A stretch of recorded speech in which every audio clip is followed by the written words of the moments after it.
All right, now let's put the two together. And if you hear a strange noise, it's because I'm sitting in my car making this video and there's rain on the roof of my car. Anyway, this one has both the number and the variables. So you literally can see it as the square root of 25 times the square root of x squared. Because they're actually simplified differently, so I always split them up. And then, of course, I look at the square root of 25, which is a perfect square, so that just becomes 5. And then I go over and I look at the square root of x squared, which is also a perfect square because 2 goes into the 2 once, so it's an x to the once. And, of course, 5 times x would just be written 5x. You don't want to put the dot here. 5x, that's the correct way to write it. It's the most algebraically pleasing to the eye way of writing 5x. So that's that. That's very simple because both the number part and the variable part are perfect squares. And so it's totally square rootable. And square rootable is a word I made up, so I just say that it's an Aprillism. So now let's look at one that is not a perfect square. Okay, so this is the square root of 28, x to the 9th, and I'm going to break it up. I'm going to look at the square root of the 28 separately from the square root of the x to the 9th. Keep in mind, they really are still multiplied together. Okay, 28. I need a factor of 28 that is a perfect square, and I can only think of one. 4 times 7. 4 times 7 is 28, but remember these are both square roots. It's the square root of 4 times the square root of 7. The square root of 4 is a perfect square, so the square root of 4 is just 2. Unfortunately, the square root of 7 is not a perfect square, and I can't simplify that either, so it stays as the square root of 7. Now I'm going to come over and look at the square root of x to the 9th. If you break it down, you would have to break it down to an even factor of x to the 8th times x to the 1st. Remember, the quickest way is to divide it by 2, but 2 doesn't go into 9 evenly. So you drop down to 8. So x to the 8th times x to the 1st, that is x to the 9th. Again, these are both under radicals. And this is a perfect square, except 8 is not a perfect square. X to the 8th is a perfect square because it's an x to the 4th times an x to the 4th. If you had to write it, you're seeing it as x to the 4th that gets squared, and you're square rooting that. And then, I never write this out though, but this square root sign and this squared cancel each other out, and you're just left with the x to the 4th. The trick is just take 8 and divide it by 2.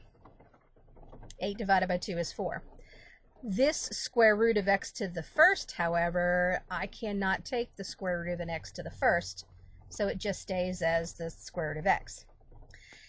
Now, all this is really multiplied together. It's 2 times the square root of 7. I meant to switch that to a black pen, sorry. Times x to the 4th times the square root of x. What you have to do now is clean this up, make it look a little better. And to do that, we are going to take the two pieces that are not under a radical, and they're going to go first. And then the two pieces that are under the radical will go second. They'll go back here. So I'm going to have the 2 and the x to the 4th in front, and then in the back I'll have the square root of, it was this 7 and this x, which are both under the radical, so you just put them together as 1, 7x.